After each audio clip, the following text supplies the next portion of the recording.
Everybody. Welcome to our webinar.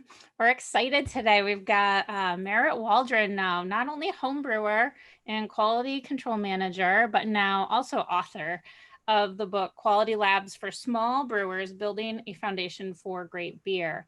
Like I said, Merritt's a 15-year I read home brewer. He's the quality director at Baxter Brewing now and has been in the brewing scene for a while now. And also is a physics major at USM, which is not how I knew him, but I met him at Rising Tide when he was there, but he was finishing up his physics degree as we were getting to know each other. And I'm so excited about this book. It really makes quality in the brewery accessible to so many brewers out there. So I'm really excited for Merritt to be able to share the work he's been doing. And hopefully after you hear all this, if you haven't gotten a copy of his book, you can get it. I've seen it. I know the Brewers Association has it, but it's also at Target online. I just saw as I was Googling. So, and Amazon, of course, it's all over the place. And as we get right before we get started, I just want to do just a tiny bit of housekeeping. We are recording this session, so we'll pass out the recording after the session is over in a day or two. You'll get an email from us. And then if you have questions that you want to ask during the presentation, we'll have a time for answering them at the end of the presentation, but right on the bottom of your screen, there's a Q&A button. You can click right in there, type your question in, and Sam White, our lab coordinator at QC2, will collect those questions, and then we'll pummel them at Merritt when he's done. All right. Other than that, I didn't even introduce myself. I just jumped right in because I'm so excited. I am Lucille Benedict. I direct the Quality Control Lab at the University of Southern Maine.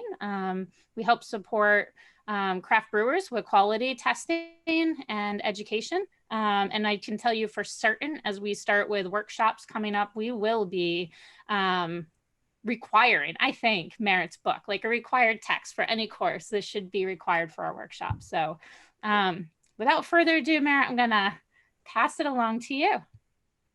All right, thank you, Lucy. I appreciate the kind words. And actually, thinking back to it, you just brought me back to my first presentation in front of someone. Actually, was with Lucy when we were going through how to do HLP, the first Maine Brewers Summit. I think that was, I don't know, maybe 6 years ago or something like that.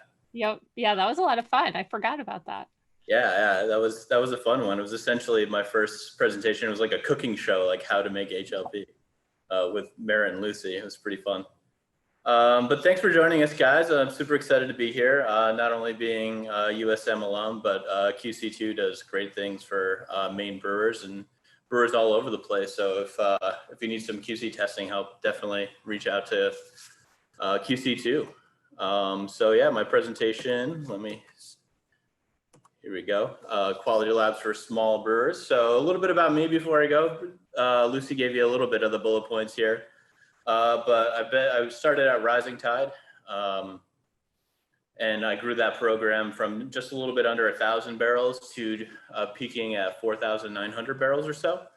And I did that over the course of 6 or 7 years. And then I came over to Baxter Brewing Company about a year ago. Now I'm working on building a robust quality program here at Baxter, kind of building on to what they've already had. But I'm still using all the techniques that I laid out in my book. So a little bit more about my book. I wrote it with the sub 10,000 barrel craft brewer in mind, but that doesn't mean you can't use these concepts at a much larger brewery like I am now.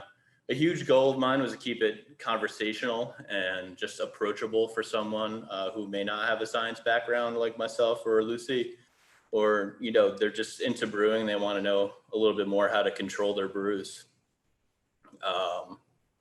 And I really pulled a lot from my experience of growing that program at Rising Tide. So kind of what I wish I knew.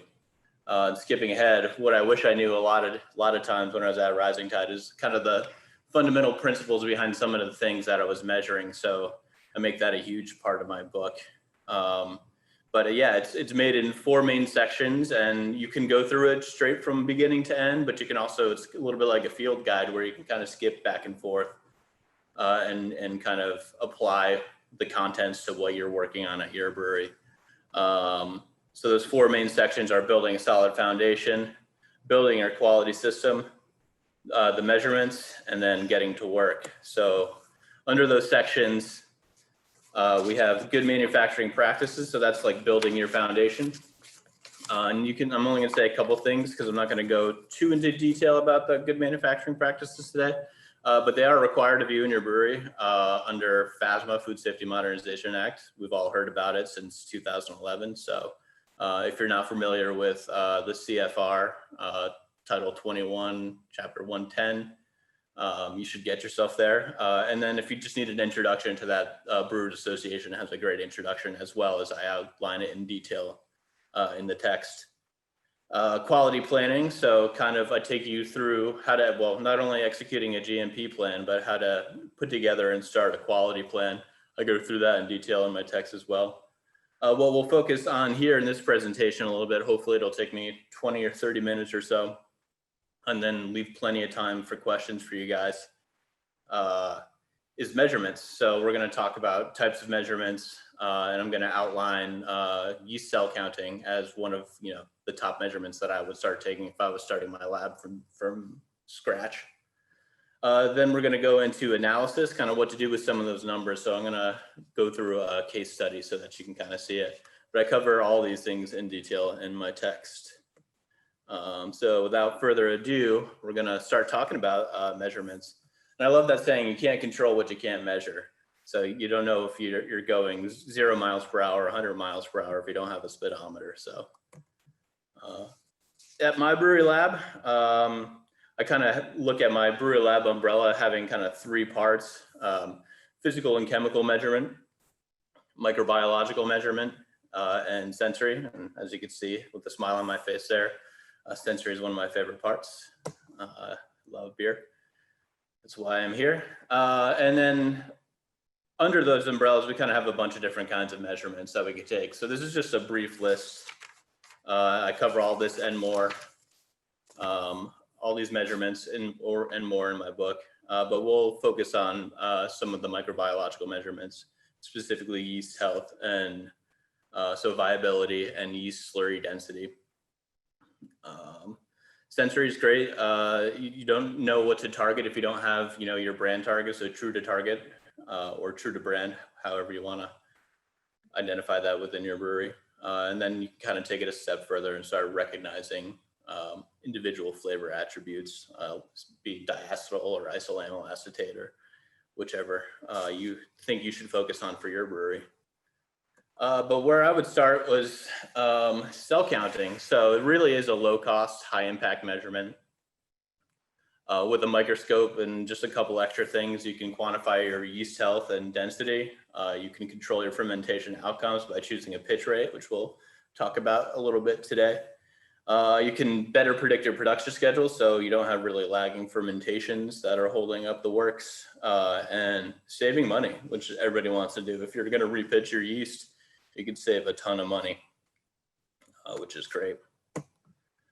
So I kind of outline here with some places to get some of this equipment, but if you need a microscope, you can get a pretty decent one for under $300. Hemocetometer, that I would spend a couple extra bucks on at a scientific supply company, because you could get a cheap one from Amazon, but you really do get what you pay for there, especially when it comes to some scientific equipment. And then accessories, so containers, transfer pipettes, stuff like that. You can get those all at Amazon for pretty cheap, under 50 bucks. So for under $600, you can really get a good start on your quality program, or identifying your quality control points in your program. So when you have your microscope, you're going to need a couple methods to use it. So if we're looking at counting our yeast, we're going to put our yeast under a microscope, and we're going to need a method to count it. So I would suggest taking a look at ASBC Yeast 3.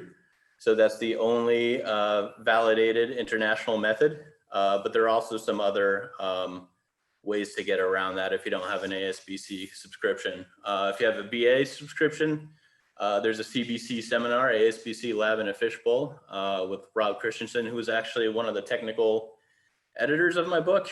He did a great job of going over how to use ASBC Yeast 3.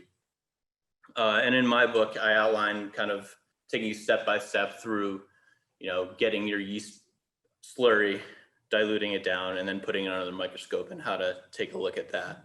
And if you need a little bit more help on how to get your microscope in focus, there's plenty of stuff on YouTube. So you could always go to the University of YouTube and check that out. Just be careful, as with any, online or, sources. Cool. So now that we kind of have an idea of where to look for a method to counter yeast, we're going to look at 2 quality control points. So under all the measurements that I outline in my book, I highlight some quality control points of what you can look at and how to use those measurements and how to use them to affect the quality of your beer. So here I want to talk about how we're going to hit our desired pitch rate, so cells per milliliter per degree Plato. And then we're going to look at a way to confirm that our pitch rate is achieved, just using our microscope and hemocytometer. So pretty simple, pretty straightforward. So great, to hit our desired pitch rate, first we need to make a couple choices, and we have to decide what our pitch rate is. So this is going to depend pretty greatly on your yeast strain and the starting gravity of your wort. So those are 2 things that you have to kind of take into consideration when choosing a pitch rate. I suggested a starting point here. It's pretty safe for most yeast strains. You can go higher or lower and then see what your outcome is. But, to be able to control that, you have to know what's going in to make that judgment, using your sensory later on, whether or not a 500,000 cells per mil was adequate or not, and made a great tasting beer.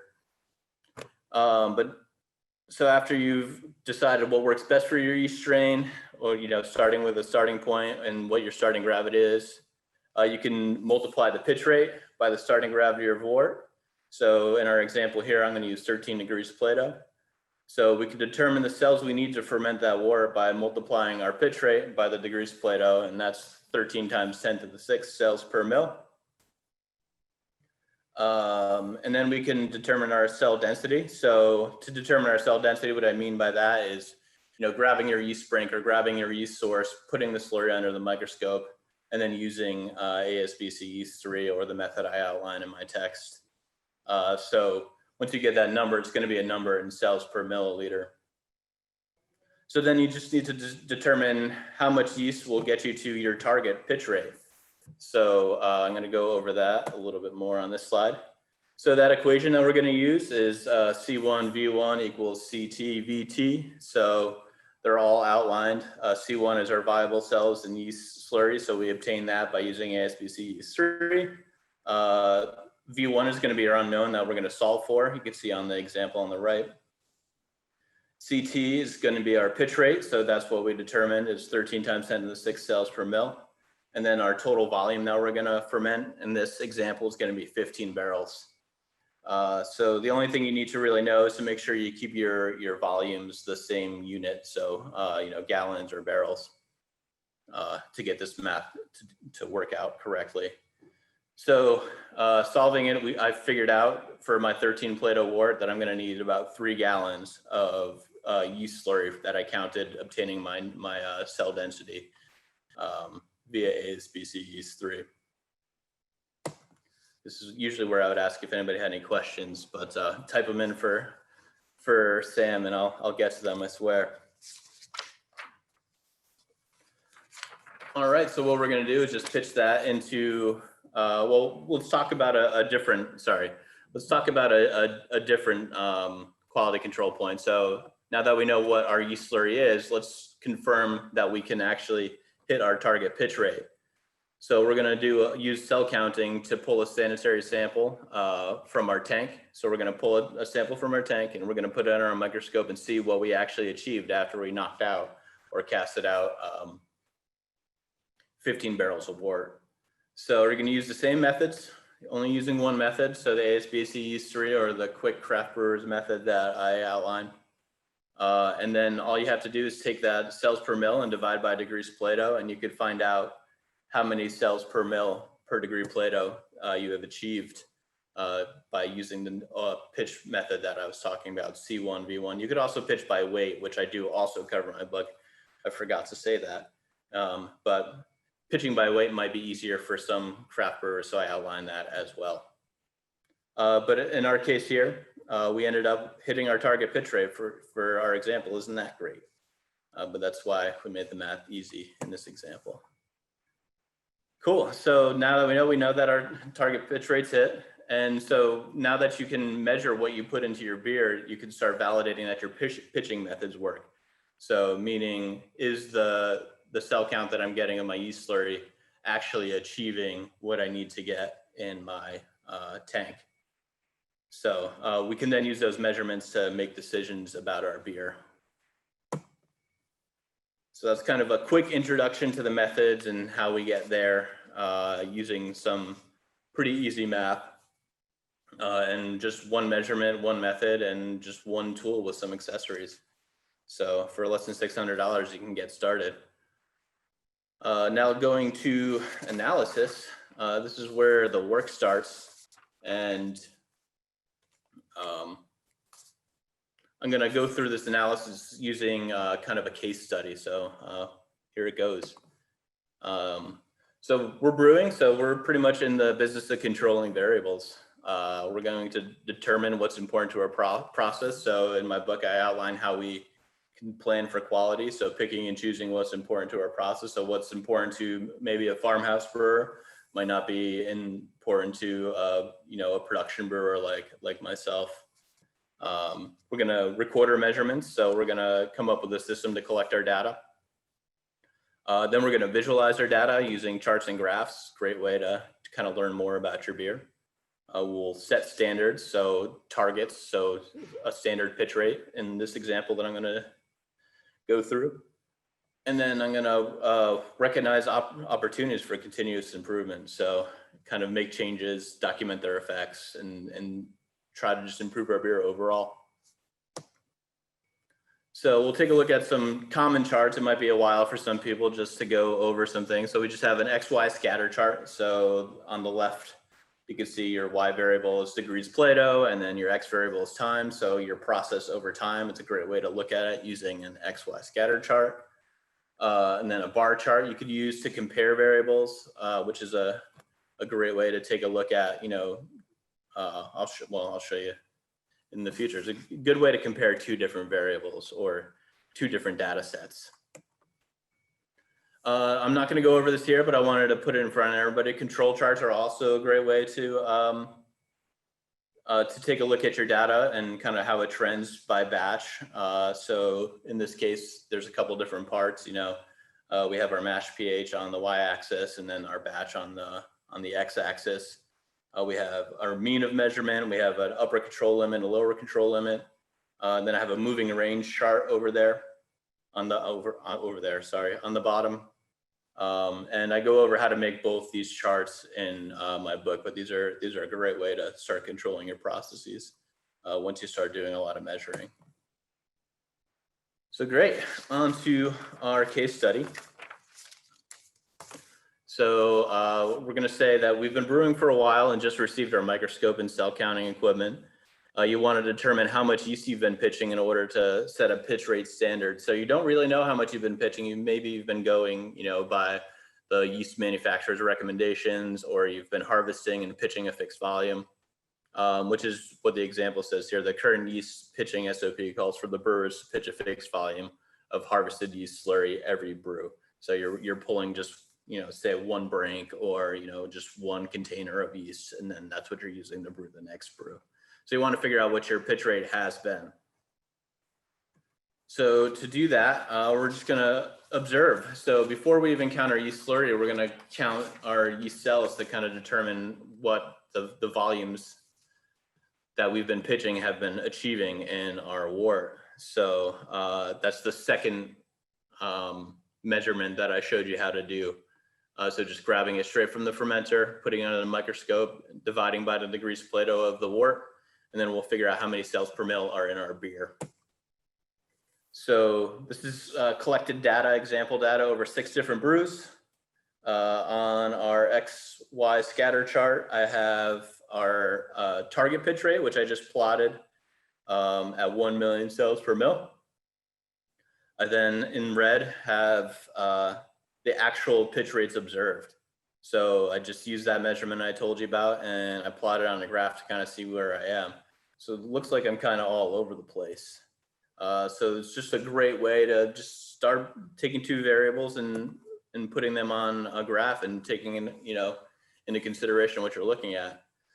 So based on our collected pitch rate data, we can tell that we're inconsistent. So there's variables that go into our pitching. So what we're doing right now is pitching a fixed volume in this example, but we're not taking into account of density of our yeast pitch because we haven't had the tools to measure that. But now that we do, we should, come up with a new plan.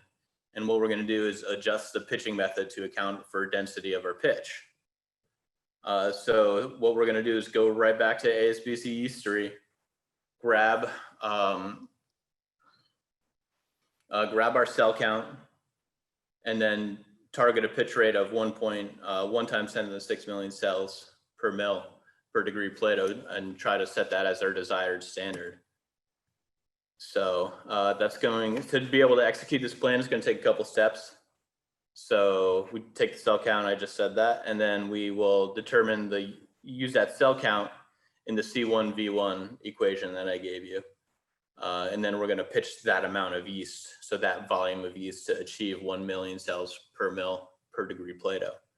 And then we're going to kind of repeat gather the same data and then check the results. So on our second check of the results, I plotted the same target pitch rate, and then we had the cells per mil per degree Plato recorded in red.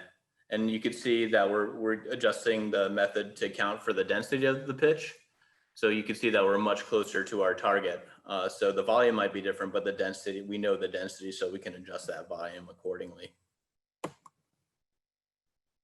So now that we know that it's working, we can implement the change. We'll set a new standard. We'll tell the brewers the new thing to do.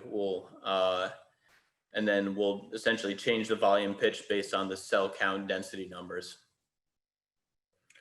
So that's great now that we're hitting our target, but how does that affect our overall brewing process? To do that, we're gonna look at a couple more charts. So we're going to compare the old pitching rate to the new pitching rate, and the 2020 IPA is the new pitching rate. 2019 IPA is the old pitching rate. You can see with the new pitching rate, there's the 3 stages of fermentation that we have there, and that looks like a nice steady curve, where the other one kind of lagged a little bit to get to terminal gravity. So that looks to me like it's a positive change. And then on the right, we're also going to track how many days it took to pass diacetyl. So we do a diacetyl force test, which I cover how to do in my text. And then we just compare how many days it took us to detect no diacetyl when we do our diacetyl force test or sniff test. So the new pitching rate, we saw it takes about 8 days. The old pitching rate took about 11 days there. So that's another improvement. So we can kind of turn those tanks around a little bit faster if we need to. So that's just from using one, low cost, high impact method, we can, make a better fermentation curve, and then we can get it to pass diacetyl pretty quick. So that's a pretty great change there for us. So just to recap, what we did is we made an observation based on our measurements. We created a plan. So we observed what we were currently doing. We compared that to a new way of doing it.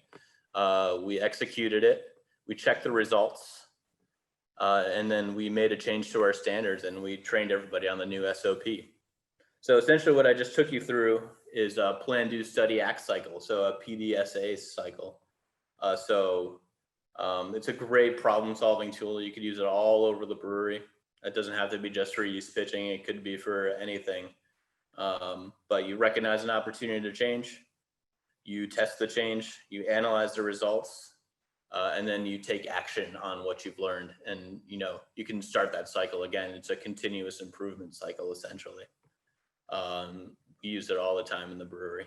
And I would suggest that you kind of become familiar with it and give it a shot yourself.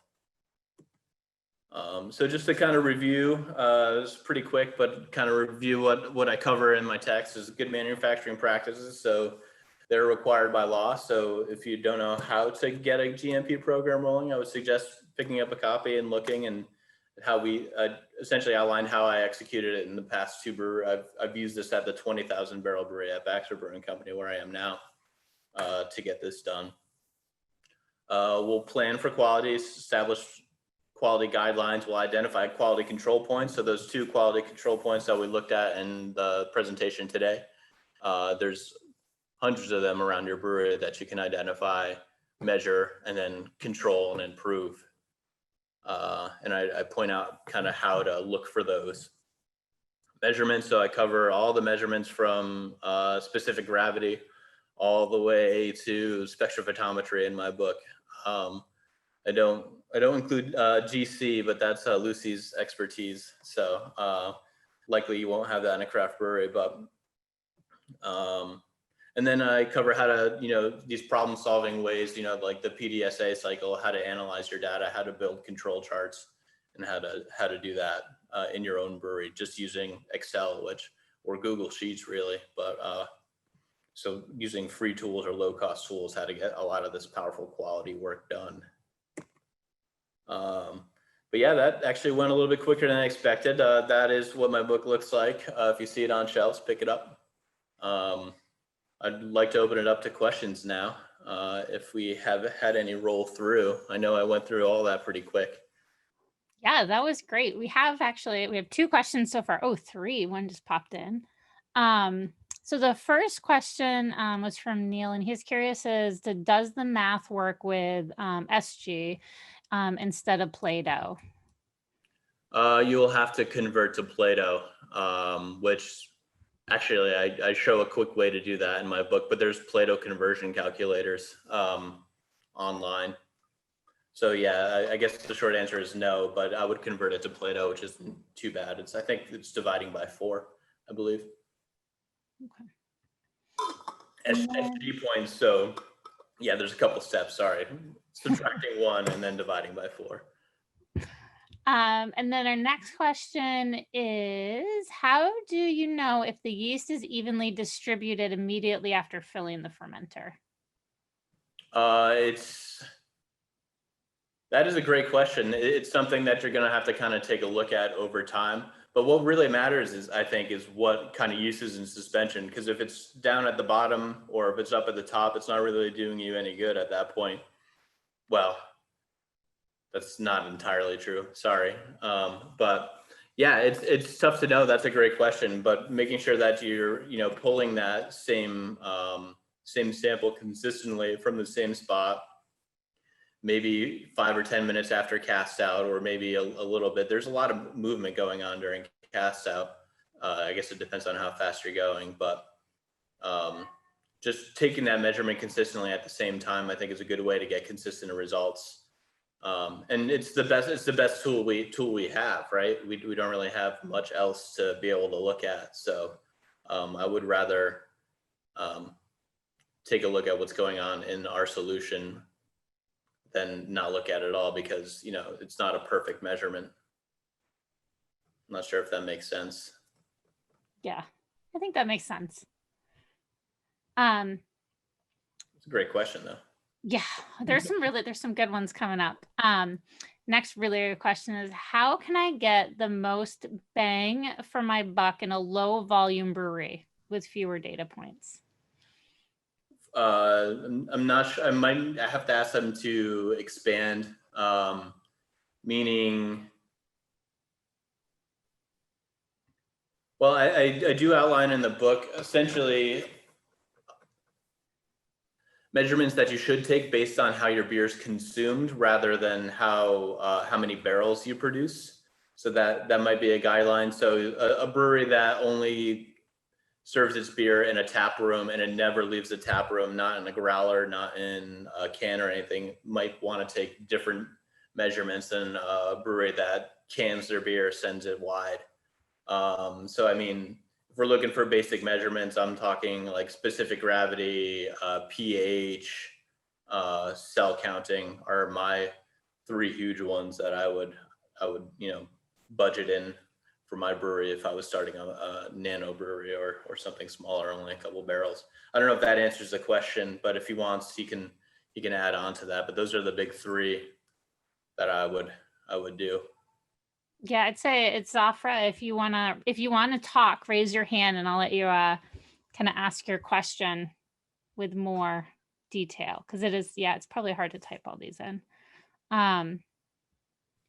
Oh, is he raising? I don't know how to manage his hands. Oh, he is. Okay, hold on, he's coming. Great. All right, you're open. Hey guys. Hello. Hey, thanks for doing this today. It's fantastic. So yeah, I mean, I guess my question is, I mean, we're a really small brewery, and a lot of this data collection would be on, having brewing a number of the same batches frequently enough that you can have those data points and get meaningful statistical analysis. Mm-hmm. We might at most brew the same recipe like 10 times a year, right? Mm-hmm. So if that's the case, what do you think we should really focus on? Where can we get the most value out of doing, I mean, pitch rate, we already spent a lot of time at pitch rate, although we haven't gotten good cell counts yet.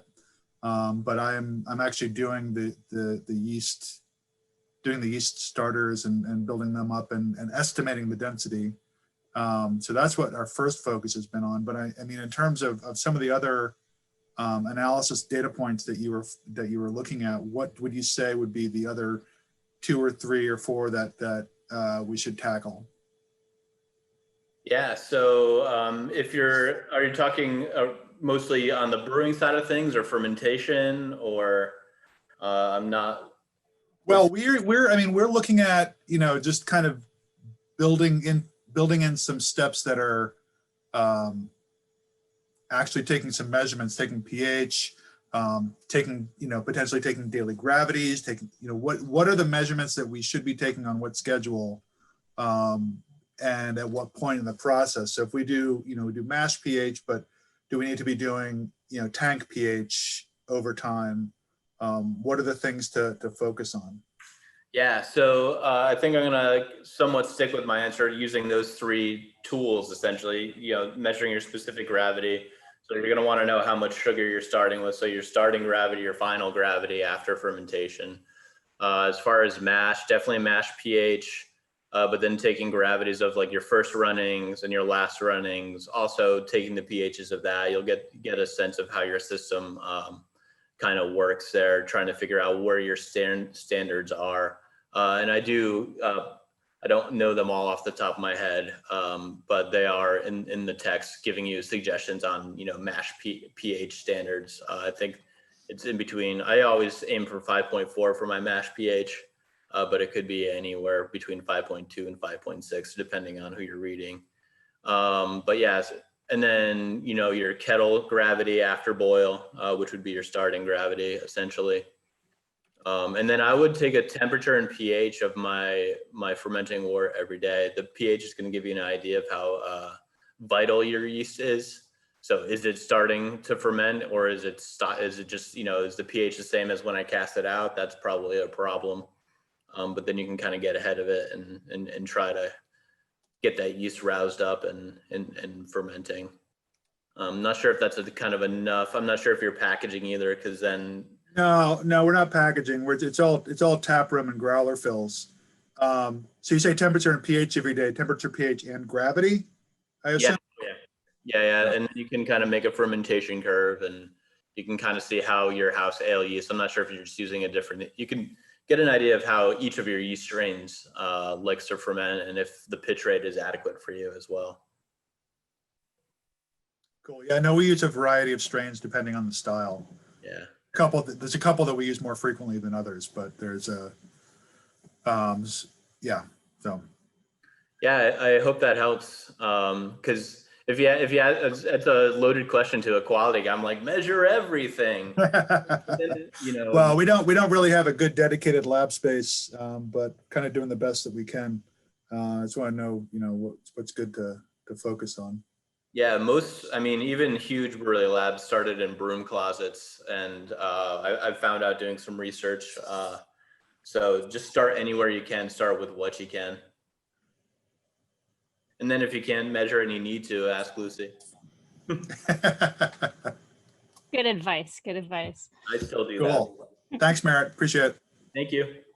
I'll add into the, finding space where you can. We have a webinar coming up in December, actually just a month from today, on lacto and pedio, and our guest speaker will be Matt Nelson from Bissell Brothers. And I know when he took the workshop with us, he had a table in the brewery, and it's hard when that's your lab space, but it's doable. I think my first lab was, I was lucky enough to have a lab that was like 6x8. I think it was pretty tiny, just enough for a microscope and a chair, essentially. Yeah. We took a lot of our measurements at the source. So like on the brew deck, or, just off the brew deck and in the cellar. Yeah. Next question we have is from Spencer. It's a good question. What were some of your aha moments in setting up a quality program? Well, that's another good one. It took me a while, so I don't have like a statistical analysis background. I do some of that with my physics degree, but we'd never really worked on control charts. Figuring out how to use control charts was kind of huge. And I go over that. So visualizing the data is great, instead of just looking at one data point on the sheet, which I think our friend was just trying to get to. But even comparing like beers is better than not comparing them at all. And then just, using the graphs, that was a huge aha moment. And just knowing that it might not always be perfect. So I got really obsessed with making sure I had every single cell that I needed. But being consistent with my measurement, I was able to get consistent results as well. That's kind of what I alluded to when I fielded that first question. Checking your cell density from the same sample pour at the same time, every brew. I'm sure there was a million other aha moments. Nothing's coming to the top of my head right now, but that was a great question. Yeah, that was a really good question.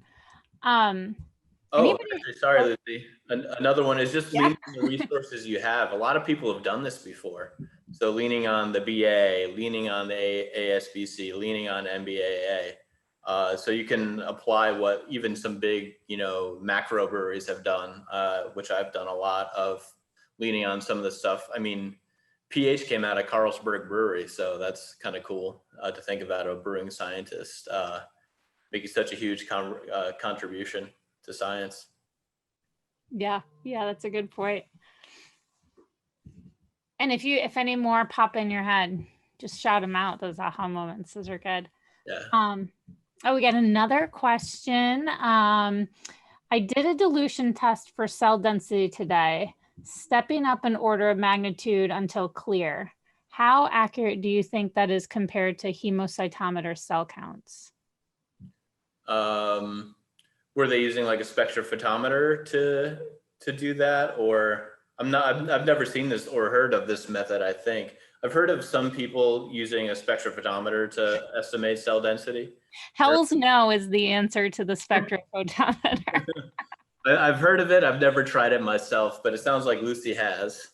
No, I haven't. I like the answer of hell's no. Yeah. I mean, because you're not really, it's a different concept. You're scattering the light, not really measuring it. So I guess maybe a turbidity meter might be a different way to approach that. Yep. The question, I guess the short answer is I don't know until clear. Yeah, I'm not sure if they want to expand. Maybe I just don't understand the entire. Yeah, it would be turbidity based, Safra says. Yeah, that's an interesting way to do it. I've not heard of that. Yeah, I'd like to see that method. That's kind of an interesting way. Hold on. Here we go. Go for it. Yeah, so I was just reading about this, and I did it today, and I can actually. So I took a sample of my slurry. I had an approximate idea of how dense it was, but I wasn't sure. So so I did a 10-to-1 dilution, and then did a 10-to-1 of that, and a 10-to-1 of that, and the recommendation I saw that was that once it stops looking turbid, that is an approximation of 100 million cells per milliliter. And then you just kind of figure out how many dilutions did you need to get to that point, and multiply that to get your cell count. I don't love that, to be honest, because you still don't. I mean, it'll give you an idea of your range. It might give you a good idea of what to put under your hemocetometer, but you're so close to doing those dilutions. You might as well just take another 10 minutes to throw it under the hemocetometer, in my opinion. But I haven't seen this source either. So, well, I heard it on Reddit, so it must be true. Oh, cool. But yeah, that because you still don't know what you're starting with, you know. I mean, you have a general idea, you have an idea of the order of magnitude, I guess. But everybody's eye is different, depends on the light you look at it in. There's a lot of variables there that I don't really like. Yeah, no, I realized that, I was trying to compare side by side a 1,000-to-1 and a 2,000-to-1 dilution, but there are two different diameter graduated cylinders. Yeah, another variable to throw in there. But yeah. So that I haven't really heard of taking that approach. I would suggest counting, personally. No, I know that's the better choice, but for the down and dirty version. Gotcha. Yeah, I put a link to that cell count in Yeast Cake Wash Reddit thread. All right, I'll have to take a look at that later.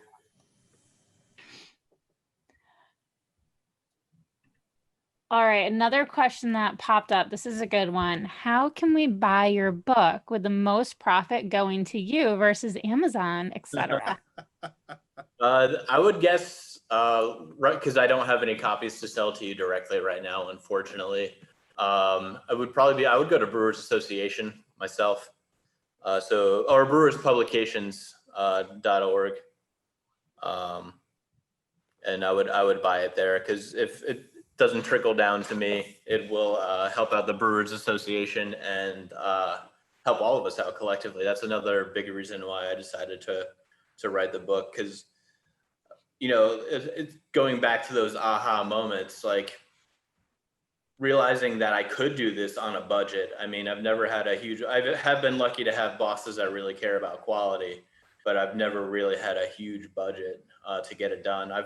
They've budgeted some good equipment for me, which is good. But other than that, like, I don't know, I'm working on a couple $1,000 budget a year, if that. Even still, I'm coming in under budget this year. Wow. Crazy. I haven't started some parts of it, but that's all right.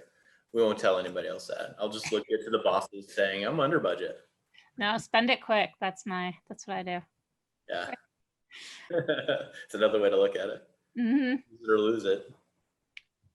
So after yeast counting, let's say somebody's getting started, they're really excited to get their lab going, and they get yeast counting under their belt. What would be the next thing you would suggest?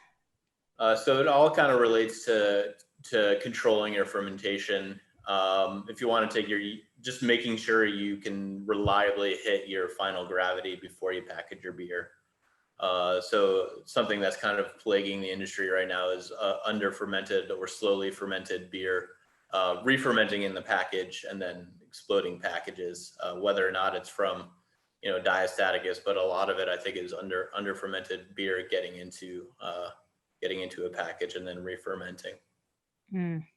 So getting a control of your final gravity, and you could do some why can't I think of the test? I do it every freaking day. I can't think of the name of the test from ASBC. Essentially grabbing some of your wort with Wort stability? no, do that one too. Forced worts, forced fermentation. Mm-hmm. It's been a long day, guys.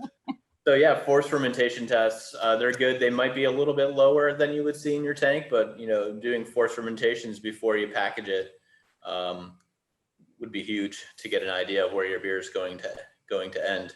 And getting as close to that forced fermentation should be your goal.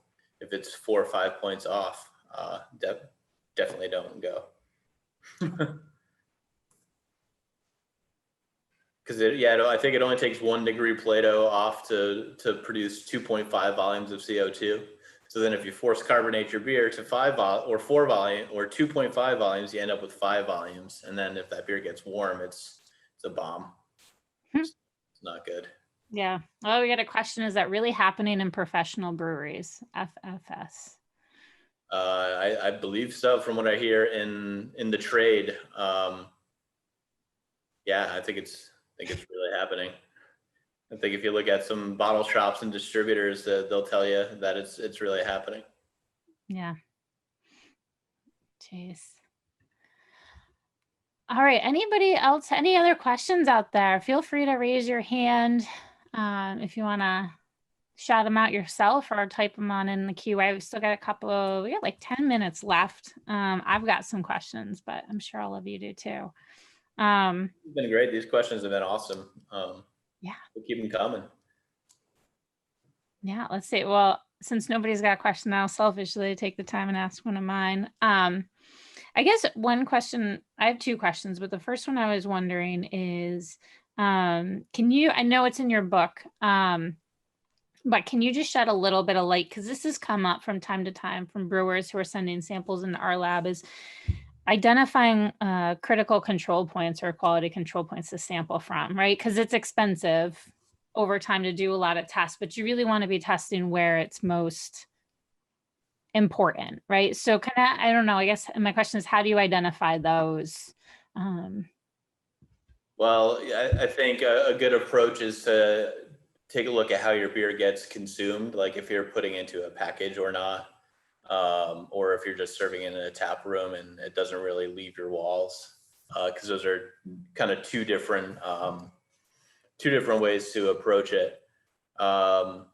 But then, I mean, there are food safety control points, which you're kind of alluding to. So making sure that you hit your target temperatures, making sure you actually come up to a boil, so that,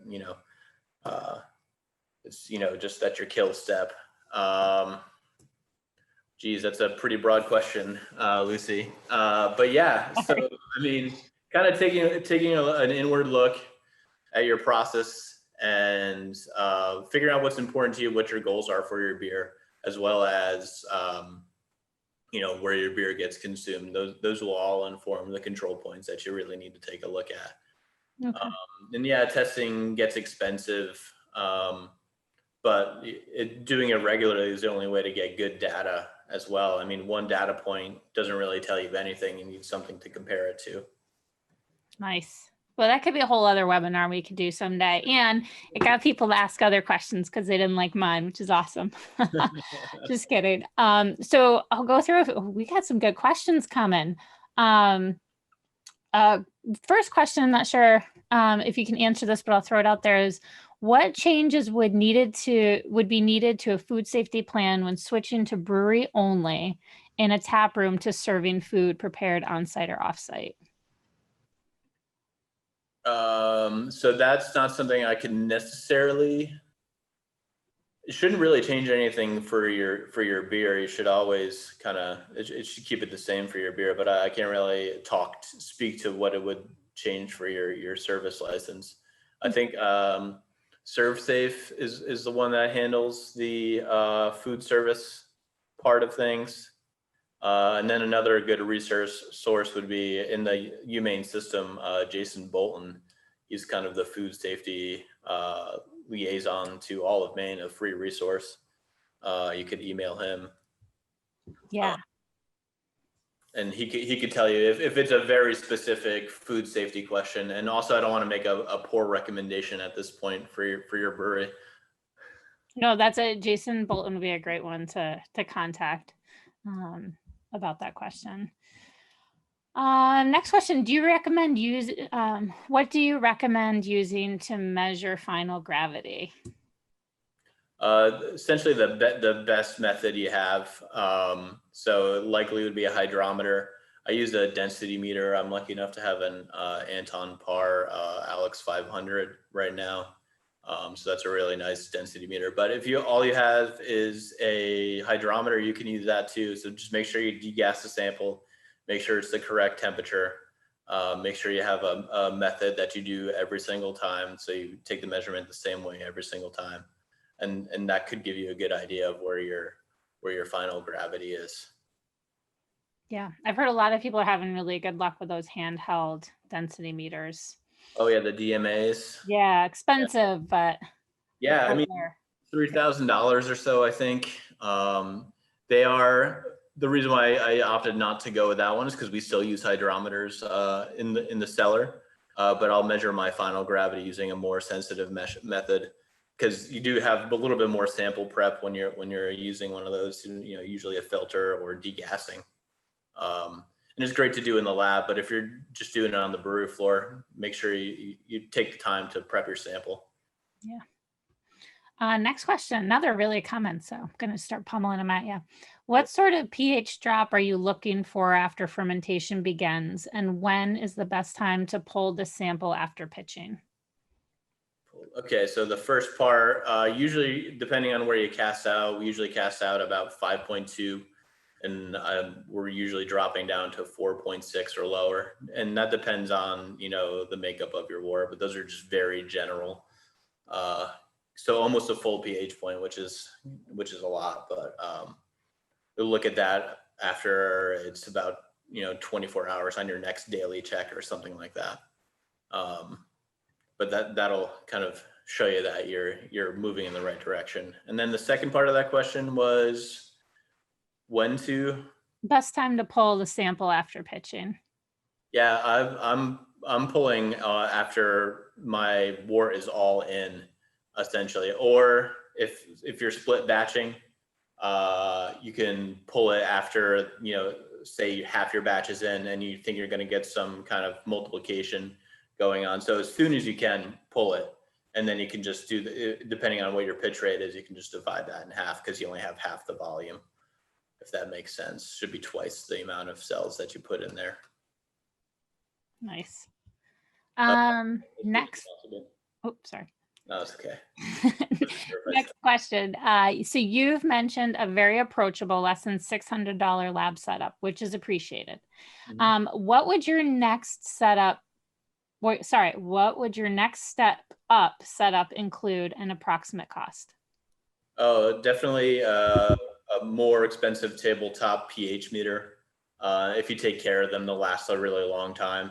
But get rid of the stick pH meter, the gardener's pH meter that a lot of us use, or but get a nice benchtop one with a probe that you can replace.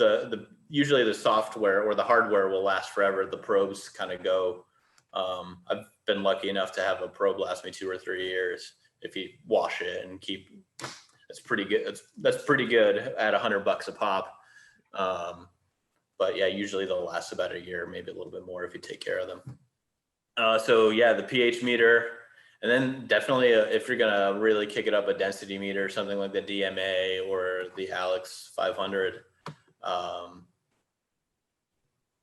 Yeah, those are the big three. Yeast, density, and pH are the big three for me, no matter what size brewery you are. So what do you think about looking for contaminants with a microscope? Or should the main role of that be counting cells?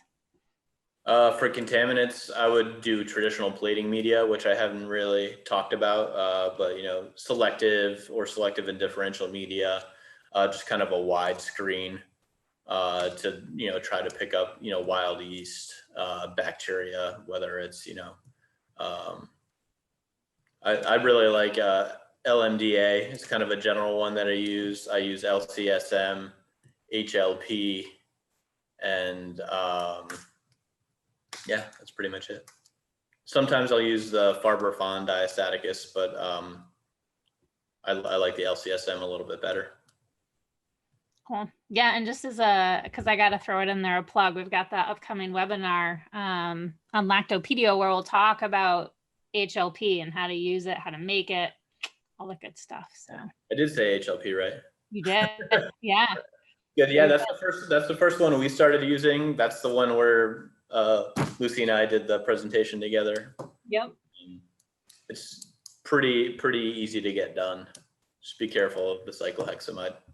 Yeah, even a chemist can do it, so it's easy. Is there a less toxic alternative to methylene blue? There's quite a few different options. I don't know about the less toxic, to be honest. I think it might get more toxic from there, if anything. I don't know about the what is the Taipan blue or the violet one. I can't remember the name. I still use methylene blue myself. Let's see, a few more questions left. Software wants to know why his digital refractometer is so hard to use for final gravity. Oh, final gravity out of the fermenter? Yeah. Because it's a essentially the alcohol that's in the beer is skewing your result. I actually wouldn't. I mean, if you're doing it every time, it's better than nothing to get a consistent result. But I wouldn't try. I wouldn't. How do I want to say this? You're getting a skewed result because it's using light to measure it. So it's not just it's a mixture of things. So you have beer or water and alcohol. So it's not just a single solution of sugar solution. Does that make sense? All right, cool. Sometimes I just kind of ramble. No, it's good. It's good. Next question, and I might butcher this word, but do you have any experience with identifying the presence of Pichia pastoris when doing cell counts? Not under the mic. So you need a different. So that's a 10,000x. So you usually have, or 100x. So you usually have 40x. Looking at your yeast, you're going to need to get a little bit smaller, more magnification to look at bacteria like that. And it would be hard to pick up in your yeast slurry. You're going to have to plate it out and isolate it to try to get a visual idea to do something like a gram stain. So it's a couple step process. You can do it on your microscope, but first you're going to have to try to grow it up and then isolate and then put it under on a slide and maybe try to do a gram stain to figure out if it's, a positive or negative rod or a Kasai. Okay. Last two questions. When does yeast growth peak on a stir plate? Is it 24 hours? I think that depends on your yeast strain and the health of your yeast. So in that case, I would, maybe take a sample and put it under the microscope and look at it and count for myself. I think it really is strain dependent. In general, it might be 18 to 24 hours, but I would count it and verify myself because I'm a nerd like that. And I gave you the tools in this webinar, which is kind of cool. Yeah. Last question is the plating that you talked about before in the media. Are these room temperature plates, or do you need an incubator? Incubator for the fastest results. The warmer, the better for those. So ADF. So, I mean, maybe if you have a spot where you can put it in a box and make your own incubator out of a incandescent bulb and a cooler or something like that. We used to do that in our workshops. Yeah, I actually have seen, it sounds like a fire hazard, but I've seen people make it out of the yeast, the yeast boxes they get with all the styrofoam insulation. It sounds like a fire hazard to me, but yeah. You're not recommending that. Just put it behind your boiler, cover it up really good, put it behind your boiler. A lot of DIY. It doesn't have to be exactly perfect, but for the quickest turnaround results, I think incubator is the way to go. and most controlled results. Excellent. Well, those are all the questions that we've got. Thank you so much for doing this. This is really helpful and informative. Thank you, guys. I had a blast. The questions were great. I hope I answered them well. Sometimes it's hard to just get it right off the top of your head. But thanks for bearing with me. Thanks for having me, Lucy and Sam. I really appreciate it. Yeah. Cool. Well, if anybody has any questions for us, we will be sending an email out to all participants in the upcoming days with a survey, a link to the video, and yeah. And then if you want any questions, then we can funnel them to Merritt and can answer all your other questions that'll pop up in your mind after this. So yeah, and I would really appreciate it if you pick up a copy of my book for your brewery. Absolutely, or 2. Sure. 3. Christmas presents. Cool. All right. Thank you so much, Merritt. All right. Thank you, Lucy. Thank you, Sam. You guys have a good one.